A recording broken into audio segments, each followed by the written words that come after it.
Live from a basement in Dubuque, Iowa. I'll bet you $20 I can get you gambling before the end of the day.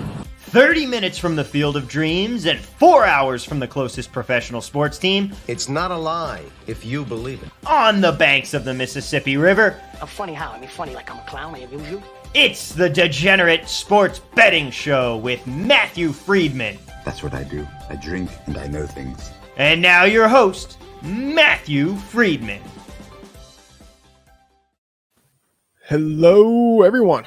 I'm Matt Freedman, Matt F. the Oracle. Welcome to the Degenerate Sports Betting Show, brought to you by the FTN Network, where you can get all the season-long and daily fantasy and sports betting content your degenerate heart desires, including my fantasy football write-ups and all of my NFL sides, totals, and player props. Use the highly original promo code Freedman for 20% off of your FTN subscription. That is Freedman for 20% off at FTN. Thanks for checking out this show. Subscribe to the FTN channel on YouTube and rate, review, and subscribe to the show on your favorite podcast app. All right, it is Friday afternoon. It is Super Wildcard Weekend. So we're going to do a Propapalooza for the 5 games that we have this weekend. We're going to save talking about size, totals, and player props for the Monday Night Football game on Monday. So let's get into it. Producer Thomas Viola, psychic on the controls, Connor Sewer Pasta, Titan of Tomato Sauce, and Bully Joel Junkie.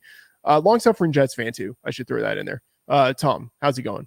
It is good. I mean, the sweet relief of the fact that there is no Jets game this weekend. So we can no longer lose. The season is behind us, and I am finally free of this pain. That's good for you, I guess. Although, would you rather have no Jets games, or would you rather have your team sneak into the playoffs as the hated number 7 seed, knowing that your team would get clobbered on wildcard weekend? Oh, 1,000%. I'm done with the season. But this is jaded by the fact that the Jets are so terrible. The season would be different if they actually had a chance to make the playoffs. Like they would have been playing at a level that made their football at least watchable, which has not been the case for most of the season. Of course, the last 2 weeks, different story, but that's because everyone knows the final 3 weeks of the season, once already eliminated and where winning actually hurts you, that's the Jets Super Bowl, where they go out and play like the best team in the league. All right, so let's say in a hypothetical other universe, you were a Steelers fan. Would you rather have your team not play this weekend or play this weekend knowing that they are likely to lose?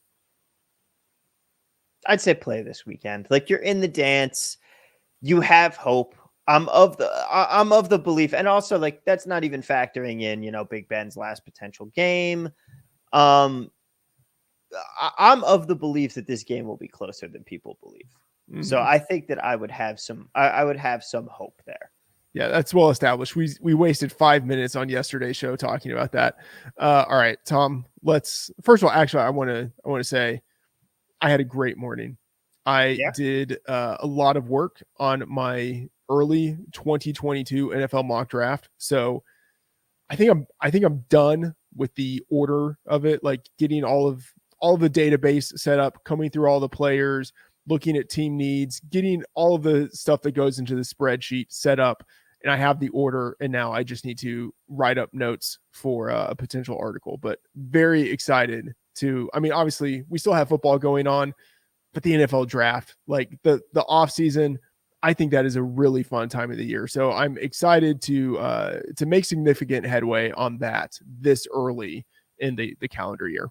I mean, this is the best time of year for Jets fans because it's the only time when we're not doing terrible. There's a chance that we actually improve. I can't wait to see what defensive end we pick up that's going to have a decent career for his second team and what cornerback is going to bust out of the league in 3 years. Looking forward to that greatly, but that's what makes the draft so much fun.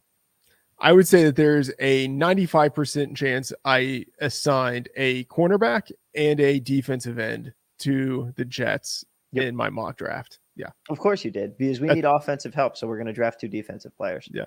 It's pretty chalky, I think, actually, to assign a cornerback and a defensive end to the Jets. That's what's going to happen. I'm holding out hope, especially now that we get Jamison Williams, that wide receiver from Bama that tore his ACL last week.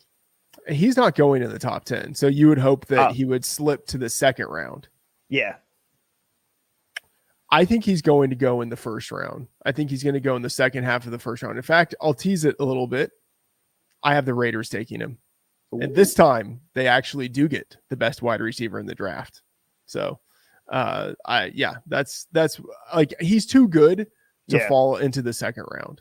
I think someone will take a stab on him, and the Raiders, they need a wide receiver, but at the same time, assuming they have a new coaching staff coming in, they might not be as focused on year one of that new regime. And so maybe they would kind of be fine with taking a shot on a guy who has a really high ceiling, great athleticism, great production. And they're fine with the idea of we're not going to get much out of him, if anything, in year one. Mm-hmm. Well, the Raiders in year one, we don't know what to expect, but we do know what to expect from them this weekend. They have a game against the Bengals, and that is going to be the first game up on our prop chart here. And you're looking at Josh Jacobs under 3.5 receptions in this one, Matt. By the way, Tom, great segue. That was a very professional type of segue. I commend you on that. Yes, I'm looking at Josh Jacobs under 3.5 receptions. I'm getting this at FanDuel -114. This is just sort of like classic line shopping. Like, this line is -140 at other books. So I'm going to take the value at FanDuel. Almost, I wouldn't say I'll just do it without thinking, but it's almost without thinking, especially when I can consult our projections and see that we have him projected for the under. We have him projected for 3 receptions. So I think this is strong here. The Bengals are number 3 in most time per play with 29 seconds per snap. And that's on offense. So I'm expecting them to control the ball, shorten the game. And that basically just means fewer offensive plays that we have for the Raiders. So fewer receiving opportunities overall for all of the Raiders pass catchers, including Josh Jacobs. So under 3.5 receptions, Josh Jacobs, FanDuel -114. I'm kind of in love with a few Josh Jacobs overs. I think that he's going to get a lot of work in this game, especially with the cold and the fact that the last time these two teams played, they kind of wanted to take the ball out of Derek Carr's hands a little bit. And I'm worried that they go back to that this game, because I think that Carr is going to have to really be fourth quarter Derek Carr for an entire game if the Raiders are going to win this one. And that concerns me a little bit. But I think that I think Jacobs is going to get a lot of work on the ground, but I do like this through the air because he has not been a receiving back. They normally like to bring in someone else on that role. Yeah, he's gotten a little more work in the receiving game since Kenyon Drake was injured, but still, I'm with you. I think when they are going to use him, they're going to look to run the ball to, kind of pick up yards in a very safe manner. And then I think when they decide to throw, they're going to be looking to be a little more aggressive and not checking the ball down. So I do think it's a Josh Jacobs game on the ground, but not through the air. I agree. I also think Darren Waller is going to feast in this game. He had 116 yards against the Bengals last time. I'm liking him to do more of the same this time. Yeah, I can see it. He has a really high ceiling. Yeah. The next game up is the Patriots at the Bills. And it looks like we'll be returning to Orchard Park sans the hurricane this time. I believe we talked about it yesterday on the show. The weather report looks clear but cold. And you're liking Cole Beasley under 36.5 yards receiving. I'm with you on this. This feels like a McKenzie game to me out of the slot. Yeah, and so you mentioned McKenzie. He wasn't really even someone I was thinking of all that much, but he also rotates in. You have Emmanuel Sanders likely to return, Gabriel Davis emerging within that offense, Dawson Knox as a really steady presence playing, basically a big-bodied slot tight end. So there's just less room for Beasley in the offense this year relative to what we saw earlier in the season or last year. And I expect the Bills to lean a little bit more on the running game given the cold weather. So I'll just be honest. Looking at the props for this game, there weren't a ton that I was in love with. And so out of the ones that I thought were viable, this was the one I liked the most, Beasley under 36.5 yards. All right. I'm so weirded out on what this game is going to be. Are the Bills going to try and run the ball more, especially with the cold weather like you touched on there? Josh Allen's completion percentage in cold weather below freezing games is the lowest since Tim Tebow. Not great. Not great. That's quite a stat. That is quite a pull. Full credit goes to the Mina Kimes show for that one. I was listening to that last night. That is totally from her. So I can't steal it, but I'm going to count that as me doing my research for this episode. I think that this means they're going to run the ball a lot more. Not so much that Josh Allen's going to be bad, but it also has me thinking about the game line itself. The Bills are going to need Josh Allen to play like Josh Allen did in Foxborough, not running the ball a lot more. So I'm much more concerned about that if they're going to win this game, and it could very much throw off some of my betting this weekend. Although I will say, historically, when the Bills have been winning, some of that does come in Josh Allen's big games as a runner. Yes, that is true. So I do think like this, if the Bills are to win it, they need to have a Josh Allen kind of game. But I think that means maybe him a little bit more on the ground. Either way, I think less Cole Beasley. Yeah. The Philadelphia Eagles take on the Tampa Bay Buccaneers down in Tampa. And again, by the way, 7 seed, absolute disgrace. We got 2 NFC East teams in the playoff this year, Matt. That is absurdly trash that happened. The 7 seed should not exist, but the Eagles, nevertheless, get a game against the Buccaneers this weekend. And you're liking Rob Gronkowski over 55.5 receiving yards. I am too. All right, Tom, come back for a second. Before we get into Gronk, let's have the kind of bigger picture conversation about the number 7 seed, because you disparage it every chance you get. I do, because it's trash.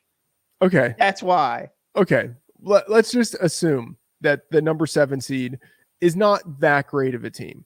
Mm-hmm. And like as a point in your favor, let's assume that there actually is a decent drop between the number 6 team and the number 7 team. Even if you allow that, which I don't know if it's necessarily the case, but we'll say it is. Even if you allow that, would you rather have 4 playoff games this weekend or 6 playoff games this weekend? I hate this argument. 4. I'm going 4. I don't need 6 playoff games. I want to watch good football. I don't want to watch trash football. This is like the argument for expanding the college football playoff. Sure, it sounds great for the viewer, but we couldn't even find 4 teams to compete in this year's college football playoff. What are we going to do with 6 or 8? Expanding the playoffs, to me, this is all about, it's the same thing with the Week 18 game. Everybody says, oh, but it's more football. That's the argument that they fall back on. And I'm like, yes, but it's watering down and diluting the quality of your product as a whole. And I'd rather watch a higher quality, fewer quantity product than higher quantity, less quality. See, I get what you're saying. Here's what I'm thinking. You can choose not to watch some of these games. So you can still watch 4 games. And I think you can maybe still get 4 games that are just as good. And then if there are other people who want to watch extra games, they can. I don't care about those people, though. They shouldn't have that ability. They don't know what's best for them. I do. That's what this is about. The other thing is that it kind of sucks that only the 1 seed gets a bye. Like that's not as that to me is a problem for going down the line. We're going to see more. I think that we're going to see more 1 seeds and fewer low seeds making it to the Super Bowl now that the 2 seed isn't also getting a bye. Okay. I would need to look at this, and I did at some point. What I remember is that at one point, like in the 70s or 80s or something, there was a configuration in the playoffs where the number 1 seed was the only team that got a bye. Mm-hmm. So like this stuff changes every like 10 to 15 years. I don't think it makes all that much of a difference. And I actually do kind of like the idea of there being something special, like you earn the number 1 seed, you are the only team with a bye. Because otherwise it's like, yeah, okay, it's nice to have the home field advantage throughout the playoffs, but like, I don't know, being the number 2 seed and getting a bye, like that is a massive edge. Like, I think it is such a big edge that it should go only to the number 1 seed. All right. That's a much fairer argument to make than the just more football argument. But I still maintain that the problem with the 7 seed is that we are getting crappier teams in the playoffs. because the whole thing, yes, last year we could have had a 10-win Dolphins team in the playoffs. Probably saves Brian Flores his job, although I don't know, because it's the Dolphins, and I think they might be better off with an actual Dolphin in that front office right now. But overall, it means that we are going to get more bad teams than good teams. The amount of seasons where a 10-win team misses the playoffs, I feel, is not greater than the amount of times that the 12 teams that made the playoffs were the 12 teams that should make the playoffs. Well, why even have the playoffs? Why don't we just automatically go straight to the Super Bowl, number 1 seed versus number 1 seed? Why do that at all? Adopt the Premier League style and just do a table, and you can win the season in November. This is horrible, Tom. You are the worst. I do not actually advocate that. My biggest problem with European soccer is no playoffs. Like, I love the fact that MLS has a playoff structure. But my point is, we've seen like the 7 and 9 teams make the playoffs that we don't need make them. The Eagles, it's the same thing here. This team doesn't need to be in the playoffs, and neither do the Steelers. And yet you're going to bet on the Steelers. Totally. You're even going to sprinkle a little bit on the money line. That is so degenerate. I'm still going to take advantage. Yeah, I'm a degenerate. And here's the thing. If they lose that game, oh, well, they were supposed to lose. But if they win that game and I have that bet, I get to come out and be like, hey, look, I told you.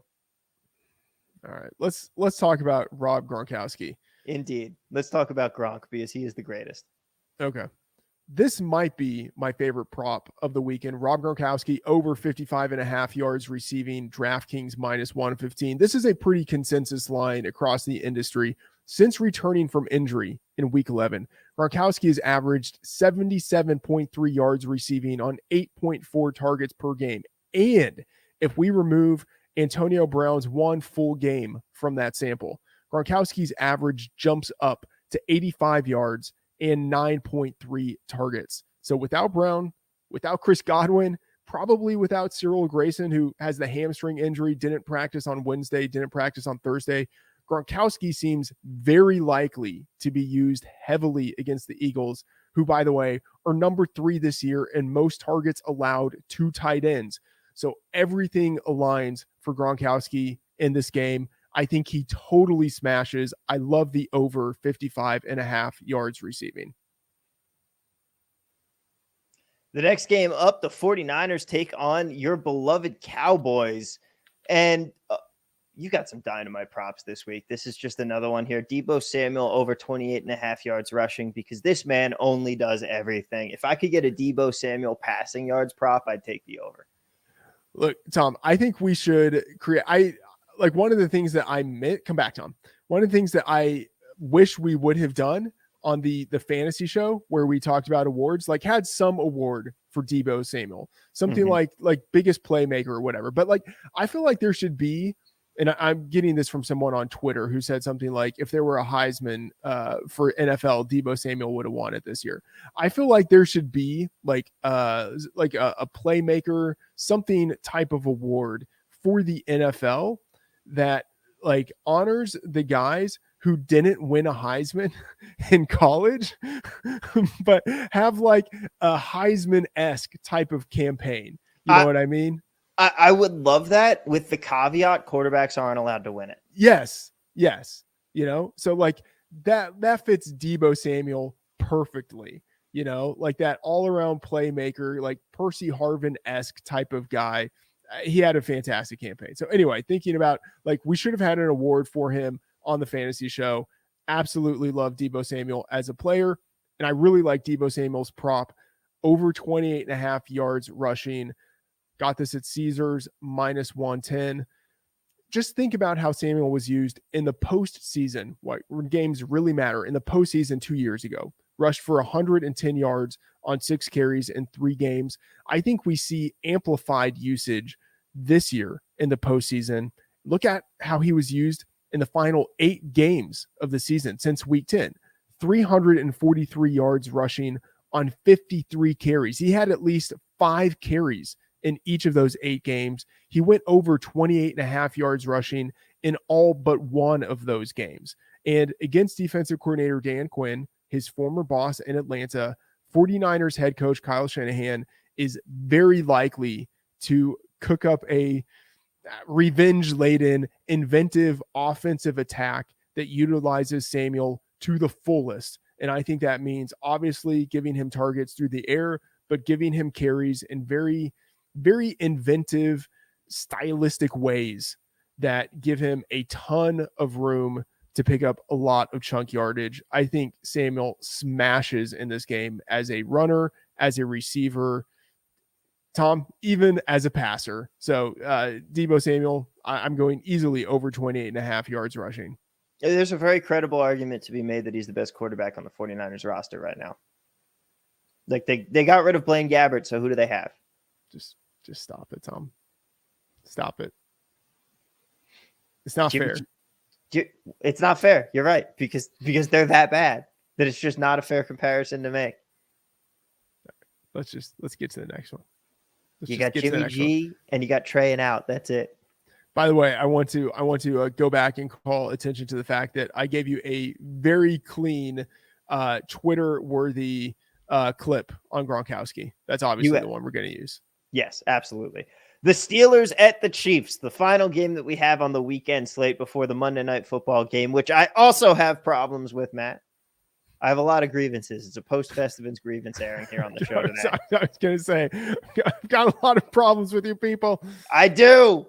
The Steelers at the Chiefs, though, and you are banking on Big Ben's noodle arm with over 24.5 completions here, Matt. Are you riding the Steelers train with me? No, I'm not, Tom. The only thing that actually makes me nervous about this is the idea that the Steelers play better than expected. So I'm taking the over 24.5 completions. Got this at DraftKings -110. The Steelers are big underdogs, and Roethlisberger has very notable win-loss splits.